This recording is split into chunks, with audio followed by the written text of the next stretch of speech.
नाम महानिधि मंत्र नाम ही सेवा पूजा जप तप तीरथ नाम नाम बिनु और ना दूजा।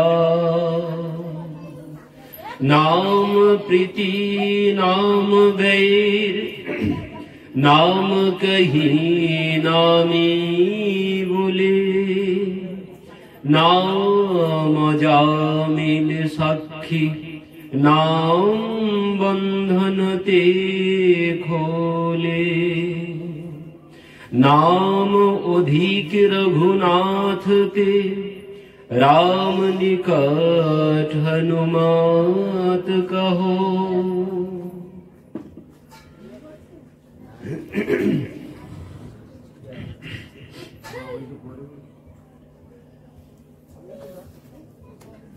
ভক্তমাল গ্রন্থে নামের মহিমা বলছেন নাভাদাসজি। কি বলছেন দেখুন, नाम महानिधि मंत्र नाम ही सेवा पूजा जप तप तीरथ नाम नाम बिनु और न दूजा। नाम प्रीति नाम वैर नाम कही नामी बोले नाम अजामिल साक्षी नाम बंधन ते खोले। नाम अधिक रघुनाथ ते राम निकट हनुमत कहो। नामेर महिमा प्रथमे की बोलेছেন, नाम महामंत्र नाम महानिधि मंत्र, महामंत्र नয় महानिधि मंत्र মানে অন্য সব মন্ত্র, আর নাম হচ্ছে মহামন্ত্র। আমি ভগবানের ভোগ লাগাতে কি মন্ত্র বলতে হয় জানি না, তুলসীতে জল দিতে কি মন্ত্র বলতে হয় জানি না, তো এখন কি বলবেন? এই মহামন্ত্র। এ কিন্তু সব জায়গাতেই চলবে এই মন্ত্র। আর কোন সব তো মন্ত্র, এ তো মহামন্ত্র। আপনি যেখানে খুশি সমস্ত জায়গাতেই এই মন্ত্র, কোনো কিছুর প্রয়োজন নেই, কোনো মন্ত্রের প্রয়োজন নেই, এই মহামন্ত্র।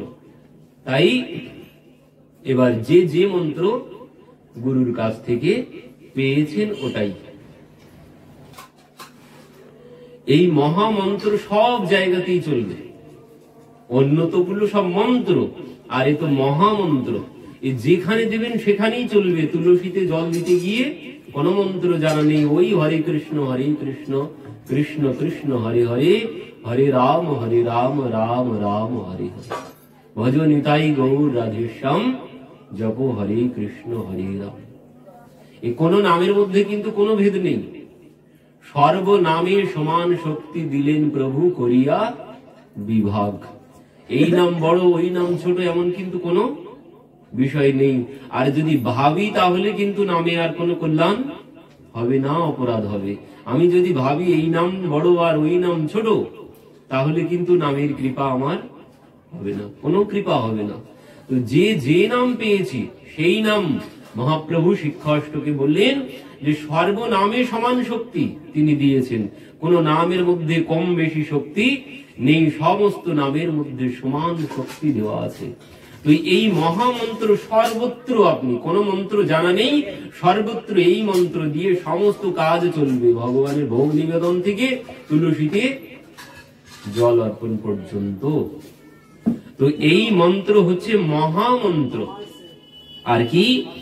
नाम ही सेवा पूजा, नाम ही सेवा पूजा। আমরা যে ভগবানের সেবা পূজা করি, ওই সেবা পূজার কোনো লাভ হবে না যদি নাম আশ্রয় না করি। আগে নাম আশ্রয় করতে হবে, নাম জপ করতে হবে। ভগবানের সেবা পূজায় কোনো লাভ হবে না যদি আমি নাম আশ্রয় না করি। বলছেন ও সেবা পূজার থেকেও, যে কোনো সেবা পূজা করে না, শুধুমাত্র যদি নাম জপ করি তাতেই আমার সমস্ত সেবা পূজা সব হয়ে যাবে। নাম হি সেবা পূজা জপ তপ তীরথ নাম। আমরা যে তীর্থে যাই না, ওই তীর্থে বলছেন তীর্থে গিয়েও কোনো লাভ হবে না। আমি যদি তীর্থে যাই তো ওই গিয়ে কি দেখি, ও আমার বাড়িতে যেমন মাটি, যেমন ঘর বাড়ি, যেমন পথঘাট, ও বৃন্দাবনে গিয়েও দেখবো একই রকম মাটি, একই রকম ঘর বাড়ি, একই রকম পথঘাট। তীর্থ দর্শন হবে না। ওই আমার বাড়ির থেকে আর তীর্থের মধ্যে কোনো ভেদ আমি দেখতে পাবো না। কখন? যখন আমি এই নাম আশ্রয় না করব। নাম আশ্রয় না করলে, নাম নিষ্ঠ হতে হবে, আশ্রয় নয়, নাম নিষ্ঠ হতে হবে, নামের প্রতি আমার নিষ্ঠা থাকতে হবে, তাহলে তীর্থ দর্শন হবে। আর যদি যাই নাম নিষ্ঠা নেই, নাম আশ্রয় করিনি, নাম জপ করি না, আমি তীর্থে ভ্রমণ করলাম, পয়সা আছে তাই, ওতে কোনো লাভ হবে না, কোনো লাভ হবে না ওই তীর্থ ভ্রমণে, আমি যদি নাম আশ্রয় না করি।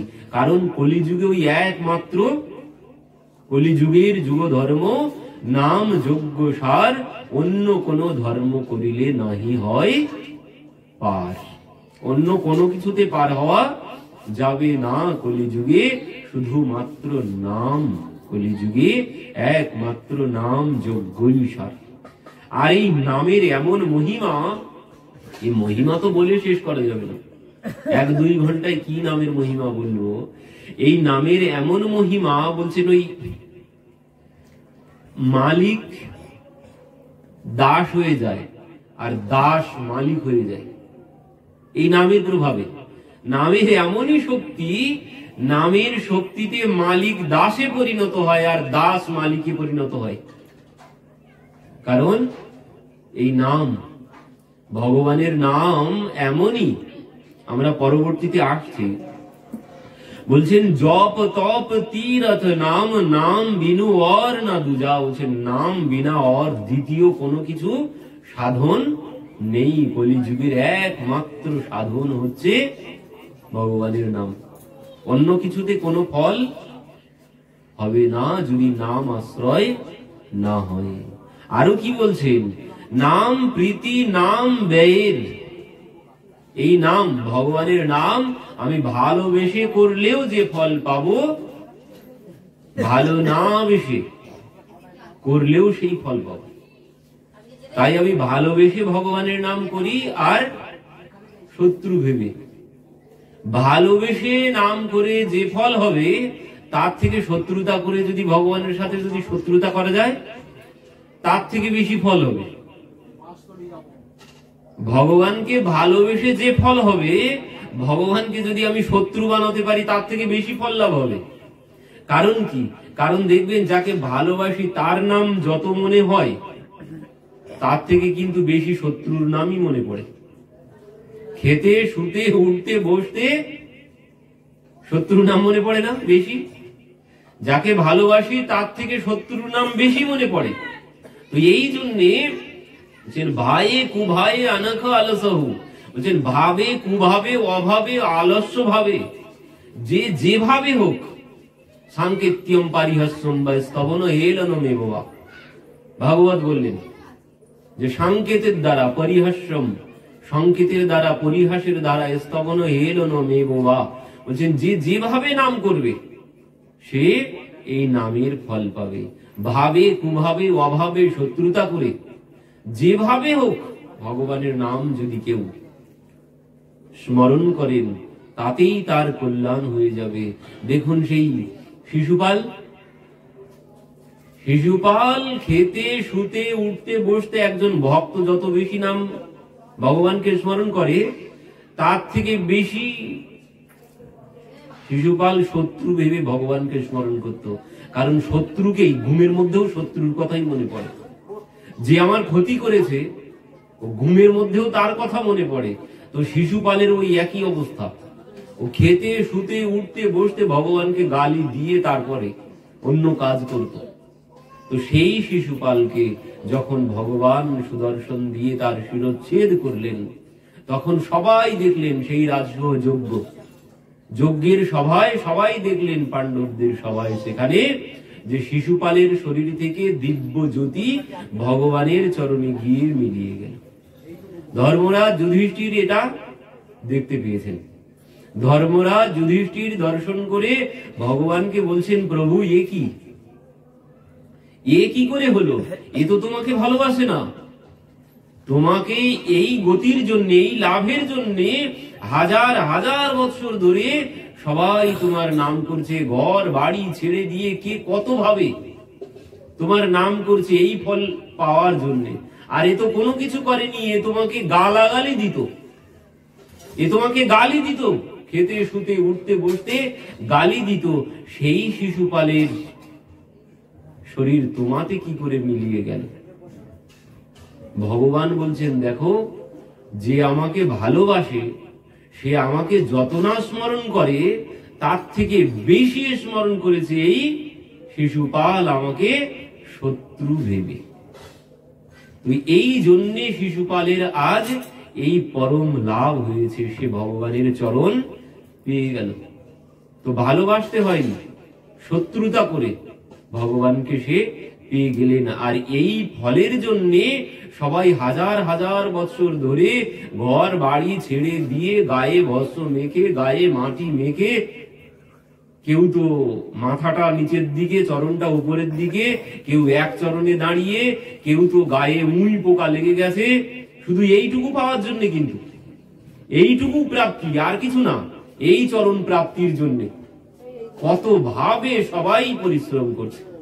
আর এই শিশুপাল 24 ঘন্টা ভগবানকে গালি দিত, গালি দিয়ে সে আজ ভগবানের চরণ পেয়ে গেল। তো এই জন্যে বলছেন, ভাবে কুভাবে তুলসীদাসজি রামচরিত মানুষে বলছেন, ভায়ে কুভায়ে অনখ অলসহু, বলছেন যে যেভাবে হোক, ভায়ে কুভায়ে অনখ অলসহু, নাম জপত মঙ্গল দিশি দশহু।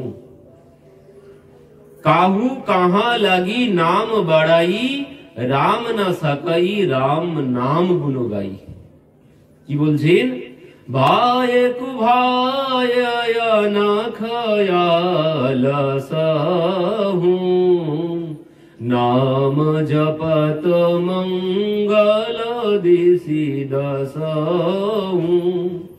বলছেন ভাবে কুভাবে অভাবে যে যেভাবেই নাম করুক, সেই নামে কি হবে? বলছেন নাম জপত মঙ্গল দিশি দশহু, 10 দিক পবিত্র হয় প্রভুর নামে। আর কি বলছেন? কাহু কাহা লাগি নাম বড়াই, বলছেন এই নামের মহিমা কি বলবো আমি? তুলসীদাসজি বলছেন এই নামের মহিমা আমি কি বলবো? স্বয়ং ভগবান তিনিও বলতে পারেন না তার নামের মহিমা কি। ভগবানের নামের মহিমা কি ভগবান নিজেই বলতে পারেন না। তুলসীদাসজি বলছেন আমি আর কি বলবো, এই নামের মহিমা বলার মতো শক্তি সাধ্য কোনটাই আমার নেই। তো এই নাম, সেই হনুমানজি বলছেন, নাম কহি নামি বলে, নাম বন্ধন তে খোলে। নামই বন্ধন। কোন বন্ধন? এই যে জন্ম মৃত্যু চক্রের যে বন্ধন, এই বন্ধন খুলবে কি করে? এই নাম, এই নামের দ্বারাই এই জন্ম মৃত্যুর যে দাসত্ব, সেই দাসত্ব থেকে মুক্তি লাভ হবে একমাত্র এই নামের দ্বারাই। এই নাম আশ্রয় না করলে এই জন্ম মৃত্যু, এই যে পুনরপি জন্মনম পুনরপি মরণম পুনরপি জননী জঠরে শয়নম, এই বারবার মৃত্যু আর বারবার জন্ম। তো এই যে জন্ম মৃত্যুর দাসত্ব, কিন্তু এটা, এই যে বারবার জন্মগ্রহণ আর বারবার মৃত্যু, এও কিন্তু একটা দাসত্ব, এই মৃত্যুর দাসত্ব। তো এই দাসত্ব থেকে মুক্তি লাভ হবে কি করে? এই দাসত্ব থেকে মুক্তি লাভ হবে ওই নামের কৃপাতেই। এই নামের কৃপাতেই এই জন্ম মৃত্যুর দাসত্ব থেকে আমার মুক্তি হবে। কিন্তু এটাই তো অনুভবেই আসেনি যে আমি দাসত্ব করছি, এটাই তো অনুভবে আসেনি আমার এখনো। আমি একজনের দাস হয়ে আছি। কেউ দাস হয়ে থাকতে চায়? দাস হয়ে ভালো লাগে? সবাই মালিক হতে চায়, দাস হতে কেউ চায়? কিন্তু আমার যিনি ভক্ত, ভগবানের যিনি ভক্ত, তিনি বলেন অহম হরে তব পাদৈক মূলম দাসানুদাসহ ভবিতাস্মি ভুয়ো। বলছেন প্রভু আমাকে তুমি তোমার দাস না। অহম হরে তব পাদৈক মূলম। প্রভু তুমি আমাকে তোমার, অহম হরে তব পাদৈক মূলম দাসানুদাস। বলছেন তোমার দাসের দাসের দাস করো আমাকে। তোমার দাস হতে চাই না, আমি তোমার দাসের দাসের দাস হতে চাই। তো এই দাসত্ব, এর মধ্যে অনেক কথা বলেছেন। এই যে তোমার দাসের দাসের দাস করো আমাকে, মানে কি এই কলিযুগের এটাই হচ্ছে মূল মন্ত্র। ভগবানকে পাওয়ার এটাই হচ্ছে মূল মন্ত্র। মালিক হলে ভগবানকে পাওয়া যাবে না। দিনের অধিক দয়া করে ভগবান, ধনী মানি কুলিনের বড় অভিমান। ছোট হতে হবে। ছোট যদি না হতে পারি তাহলে কিছুতেই কৃপা সম্ভব নয়। যিনি ছোট হতে পারবেন তিনি কৃপা পাবেন। মহাপ্রভু কি বলেছেন? তৃণাদপি শুনিছেন তরিব সহিষ্ণু না, অমানিন মানদেন কীর্তনীয় সদা হরি। কি বলছেন? তৃণের থেকে ছোট হতে হবে। তৃণাদপি শুনিছেন তরিব সহিষ্ণু না, তরুর থেকে সহনশীল, মানে বৃক্ষের থেকে সহনশীল। একবারও ভেবে দেখেছেন বৃক্ষ কেমন সহনশীল? আমরা এই ঠান্ডার সময় রাত্রিতে 12টার সময় বাইরে বসে থাকতে পারবো? পারবো না। এই যে চৈত্র মাসের গরমের সময় 1 ঘন্টা বাইরে থাকতে পারি না। রোদ বৃষ্টি ঝড়ে আমরা বাইরে থাকতে পারি না, কিন্তু বৃক্ষ কিন্তু ওইভাবেই ঠান্ডা বলুন আর রোদ্দুর বলুন, রাত বলুন আর দিন বলুন, দাঁড়িয়েই আছে। তো মহাপ্রভু বলেছেন এই তৃণের মতো সহনশীল, বৃক্ষের মতো সহনশীল। তৃণের থেকে মানে ঘাসের থেকে নিচু হতে হবে, বৃক্ষের মতো সহনশীল হতে হবে। আর কি? অমানিন মানদেন, যাকে কেউ মান দেয় না তাকেও মান দিতে হবে, আর নিজের মানের আশা ত্যাগ করতে হবে। তারপর বলেছেন কীর্তনীয় সদা হরি। এই 4 ধাপ যখন পার হতে পারবো তখন বলছেন তিনি এবার সেই কীর্তনীয়, এবার সেই নাম জপক, মানে যিনি নাম জপ করছেন, যার মধ্যে এই ধাপ যিনি পার হয়ে গেছেন, সেই নাম জপক কি হবে? বলছেন সে আর মানুষ থাকবে, সে আর মানুষ থাকবে না। যদি এই গুণ কারোর মধ্যে থাকে, বলছেন সে কীর্তনীয় সদা হরি, সে ভগবানেরই স্বরূপ হয়ে যাবে। যদি এই গুণ কারোর মধ্যে এসে যায়, তো কোন গুণ? বলছেন এই নিচু হতে হবে, সহনশীলতা, ছোট হতে হবে। ছোট হলেই কিন্তু সুখ বেশি, বড় হলেই কিন্তু কষ্ট বেশি। যতদিন শিশু ছোট থাকে ততদিন মায়ের কোলে থাকতে পারে, মায়ের মুখে লাথি মারলেও কোনো অসুবিধা নেই। কিন্তু বড় হলে ছোট্ট ছোট্ট বাছুরিগুলো যতদিন ছোট থাকে ততদিন দুগ্ধ পান করে, মায়ের দুগ্ধ পান করে যতদিন ছোট থাকে। কিন্তু যেই বড় হয়ে যায় সেই কি এবার খড় চিবোতে হবে। ছোটতেই সুখ বেশি না? যতদিন ছোট ছিলাম ততদিন দুগ্ধ পান করেছি, কিন্তু যেই বড় হয়েছে এবার খড় চিবাও, শুকনো খড় চিবাতে হবে। তুই এই জন্য ছোটতেই সুখ বেশি। ছোট না হলে কি বলছেন? রাইকে বিষ হিসা তা পুনি পাছে বিষ, তাতে নান্নে হ্যায় রহো তব মিলেগি জগদীশ। একটা বুটের ডাল, সেই বুটের ডালকে 20 ভাগ করতে হবে। 20 ভাগকে বাদ দিয়ে ওর থেকে 1 ভাগ নিতে হবে। সেই 1 ভাগকে পুনরায় 20 ভাগ করতে হবে। একটা বুটের ডালকে 20 ভাগ করলাম, কত ছোট হবে? তার থেকে বলছেন ওই 20 ভাগ থেকে 1 ভাগ নিতে হবে।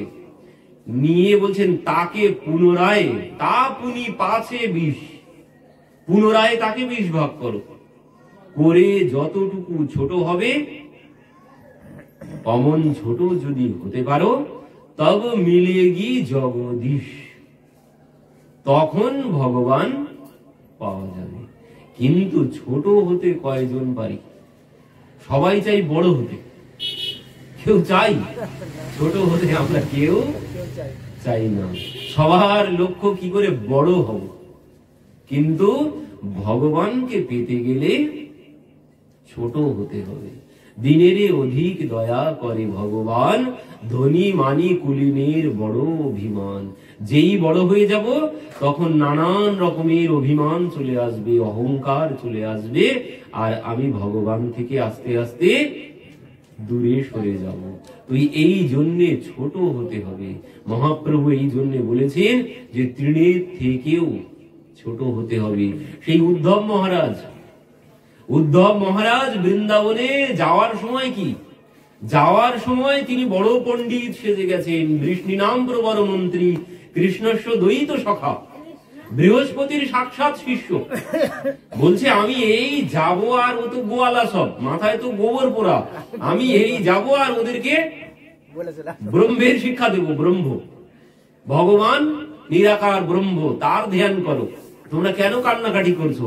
এই যাব আর আমি এই ব্রহ্মের জ্ঞান দিয়ে চলে আসবো। কিন্তু সেই উদ্ধব যখন গেলেন বৃন্দাবনের মাটিতে, যখন তিনি এলেন মথুরা থেকে, এবার এসেই কি হলো, সেখানে গোপীদের সেই প্রেম দেখে ছোট্ট পথের মধ্যে ছোট্ট ছোট্ট দুটি পাখি শুকার শাড়ি বসে বসে গাছের ডালে কথা বলছে।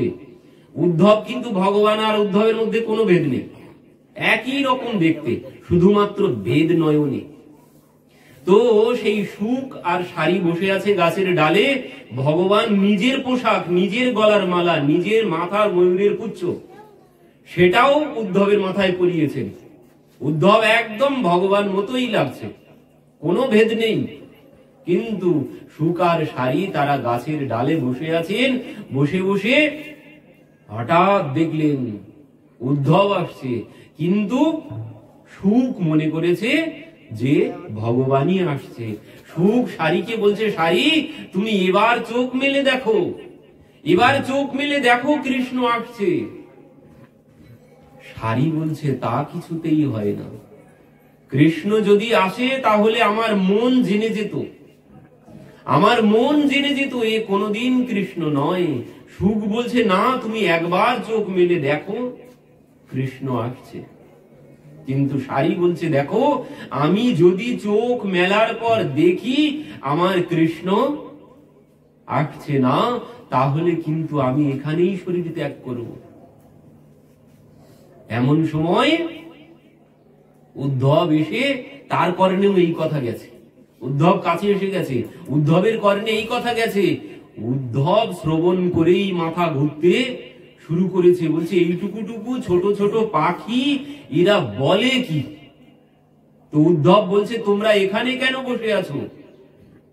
উদ্ধব প্রথমে যখন শুনতে পেয়েছে যে যদি চোখ খুলে দেখি কৃষ্ণ না, তাহলে কিন্তু আমি আর প্রাণে বাঁচবো না। যেদিন চলে গেছে ভগবান, সেদিন শাড়ি চোখ বন্ধ করে নিয়েছে, আর অন্য কিছু দেখবে না। তো উদ্ধব এই কথা শ্রবণ করেই বলছে, শাড়ি তুমি চোখ খুলো না, শাড়ি তুমি চোখ খুলো না, আমি কৃষ্ণ না, আমি কৃষ্ণের সখা উদ্ধব। তো তোমরা কেন এখানে বসে বসে কষ্ট করছো? যাও না, উড়ে গিয়ে দেখে আসতে পারো। তোমরা তাকে উড়ে গিয়ে মথুরাতে গিয়ে তো দর্শন করে আসতে পারো। কিন্তু তখন কি বলছে শুক শাড়ি, বলছে যে আমরা উড়ে গিয়ে দেখে আসতে পারি, কিন্তু মানে এই প্রেমের রাজ্যে মিলনের থেকে বিরহেই কিন্তু সুখ বেশি। এই যে আসবে, দেখতে পাবো একদিন, সে আসছে, এসে গেলে কিন্তু আর সুখ নেই, কিন্তু এই যে আসছে তখন যে কৌতূহল, বলছি এই জন্যে যাব না, এইখানে বসে থাকবো আর তার অপেক্ষায় বসে থাকবো। তো এই জন্য আমরা তাকে দর্শন করতে যাব না। আর এই কথা শ্রবণ করেই তো উদ্ধবের মাথা, বলছি এই বলে কি, এইটুকুটুকু ছোট ছোট পাখি এরা কি বলছে? তারপর কি হয়েছে, পথে যেতে যেতে কাপড় তো সব কাঁটায় বিধে, কাপড় তো সব ফেটে যেতে শুরু করলো। মানে কি বলছেন? বলছেন উদ্ধবের ওই সেই জ্ঞানের অহংকার সব যেন ছিঁড়ে যেতে শুরু করেছে। এবার যখন গোয়ালাদের সাথে দেখা হয়েছে, তোমরা নন্দ মহারাজের গৃহ কোনটি জানো? কোথায়? তখন তারা কি বলছে, বলছে তুমি সোজা চলে যাও, এই যে নদী বইছে দেখতে পাচ্ছ, এই নদী ধরে তুমি চলে যাও, যেখানে নদীর শেষ সেখানেই নন্দ মহারাজের গৃহ। উদ্ধব বলছে সে কি করে হয়, কারো গৃহ থেকে কি নদী সৃষ্টি হয় নাকি? নদী তো পাহাড় পর্বত থেকে সৃষ্টি হয়, কারো গৃহ থেকে তো নদী সৃষ্টি হয় না। তো ব্রজবাসী তারা বলছে এই নদী গৃহ থেকেই সৃষ্টি হয়েছে।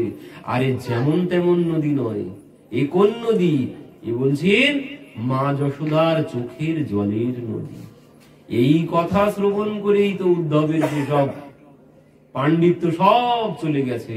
আর যখন এসেছেন নন্দ বাবার বাড়িতে, নন্দ বাবার বাড়িতে এসে যেই নন্দ বাবা বলে ডাক দিয়েছেন, নন্দ বাবা বাইরে এসেছেন। বাইরে এসে দেখছেন তো কৃষ্ণ, আর সঙ্গে সঙ্গে মা যশোদা ছুটে এসেছেন। আস্তে আস্তে কথা বলো, আস্তে কথা বলো, আমার লালা ঘুমাচ্ছে, আস্তে কথা বলো, লালা জেগে যাবে, আস্তে কথা বলো। মাকে দেখে, নন্দ বাবাকে দেখে সারা রাত সেখানে কথা হয়েছে। তারপর গিয়েছেন গোপীদের কাছে, সেখানে তো অনেক কথা হয়েছে। পরবর্তীতে সেই উদ্ধব গোপীদেরকে যেই জ্ঞান দিতে গেলেন, জ্ঞান দিতে গিয়ে জ্ঞান আর দেবেন কি? উদ্ধব দেখছেন এখানে আমার মধ্যে এদের দেওয়ার মতো আমার কোনো কিছুই নেই, এদের কাছ থেকে আমাকে নিতে হবে। আমি কোথায় জ্ঞান দিতে এসেছি? এই প্রেমের রাজ্যে ওই পাণ্ডিত্য চলে না। তো সেই উদ্ধব এই যাবো আর আসবো, সেই উদ্ধব চলে গেল 6 মাস, পাগলের মতো 6 মাস পরে ফিরে আসছেন। আর কি বলছেন, আশা মাহু চরণ রেণু জুসা মাহম সম বৃন্দাবনে কিমপি গুল্ম লতাঔষধীনাম। ওই যে ত্রিনাদপি শুনেছেন, ওই গুণ এসেছে, গিয়েছিল জ্ঞানীর পণ্ডিত সেজে, কিন্তু আসার সময় আশা মাহু চরণ রেণু জুসা মাহম সম, মানে ওই বৃন্দাবনের গোপীদের চরণ ধুলির বন্দনা নয়, চরণ রেণু বলছেন, চরণ ধুলির এক কণা বন্দনা করছেন। আশা মাহু চরণ রেণু জুসা মাহম সম বৃন্দাবনে কিমপি গুল্ম লতাঔষধী নাম, বলছে আমাকে এই বৃন্দাবনের লতা গুল্ম বানিয়ে দাও, বৃন্দাবনের তরু, বৃন্দাবনের ঘাস বানিয়ে দাও। কেন? বলছেন এই উদ্ধবের, এই বৃহস্পতির শিষ্য, ভগবানের সখা। উদ্ধবের মধ্যে এমন গুণ ছিল, উদ্ধবকে ভগবান পাঠিয়েছেন। কেন? কারণ উদ্ধবের মধ্যে প্রেম ছিল না। এই যে জ্ঞানীর অহংকার ছিল, বৃহস্পতির শিষ্য, সেই অহংকার ছিল। তো এই জন্যে গুণ ছিল, আবার ভগবানকে খুব ভালোবাসতো। অহংকার আছে, অহংকার থাকলে কি হবে, গুণও আছে তার সাথে। কেমন গুণ ছিল দেখুন, উদ্ধব কোনদিন বাজার থেকে কোনদিন কোনো বস্ত্র কিনে এনে পরেননি। কি পরতেন? ভগবান যেটা পরিধান করতেন, সেটা যখন ভগবান বাদ দিয়ে দিতেন, উদ্ধব সেটাই পরিধান করতেন। ভগবানের প্রসাদী ছাড়া অন্য কোনো কিছু উদ্ধব পরিধান করতেন না। আর কি? ভোজন। ভোজন করতেন কিভাবে? বলছেন ভোজন করতেন ভগবান প্রসাদ পাওয়ার পরে যেটুকু রেখে যাবে ওইটুকুতেই, ওর থেকে আর কিন্তু নেবেন না। ওতে ভগবান যেটুকু রেখে যাবে সেইটুকুতেই উদ্ধবের, ওইটুকুতেই উদারপূর্তি। আর কোনো কিছু গ্রহণ করবেন না উপর থেকে, তাতে আর কোনো কিছু নেবেন না। ভগবান যেটুকু রেখে যাবে, যদি কোনোদিন এক অন্নের দানা পড়ে থাকে তো ওই একটাই অন্নের দানা সেদিন গ্রহণ করবেন, আর কোনো কিছু না। ভগবান ভোজন না করলে উদ্ধব ভোজন করতেন না। ভোজনের ওই অবশেষ যা রেখে যেতেন উদ্ধব সেটাই গ্রহণ করতেন। তো এই জন্য ভগবানকে এত ভালোবাসে, কিন্তু এই প্রেম ছিল না উদ্ধবের মধ্যে। এই যে প্রেম না হলে কোনো লাভ হবে না। তো এই জন্য ভগবান উদ্ধবকে পাঠিয়েছিলেন। উদ্ধব এবার 6 মাস পরে এসে ভগবানকে উল্টো গালি দিতে শুরু করেছে। বলেছিল যে আমি যাবো আর আসবো জ্ঞান দিয়ে, কিন্তু এখন বলছে তোমার মতো নিষ্ঠুর এই জগতে আর নেই। এইভাবে তুমি তাদেরকে এত কষ্ট দিচ্ছ। তো তোমার মতো নিষ্ঠুর আর জগতে নেই। তো এই উদ্ধব, জ্ঞানী উদ্ধব, তিনি আজ বৃন্দাবনের তরুলতা ঘাস হতে চাইছেন। কেন বলছেন? ওই যে আমার অহংকারের মাথাটা অনেক উঁচু হয়ে গেছে, তো এই জন্য আমাকে ঘাস বানিয়ে দাও। দিলে কি হবে? ওই গোপীরা যখন আমার উপর দিয়ে চলতে থাকবে, তাদের ওই চরণের তলায় পড়ে আমার এই জ্ঞানের মাথাটা নিচু হবে। আর এই মাথা যতদিন নিচু না হবে, ততদিন কোনো কৃপা সম্ভব নয়। মাথা নিচু করতে হবে, নিচু না করলে কোনোদিন উঁচু হওয়া যায় না। উন্নতি, উন্নতি শব্দের সন্ধি বিচ্ছেদ দেখুন, উত যুক্ত নতি, মানে নিচু হলে উঁচু হওয়া যায়। বড় হতে গেলে আগে নিচু হতে হবে। ভগবানের চরণে, গুরুর চরণে নিচু হতে হবে।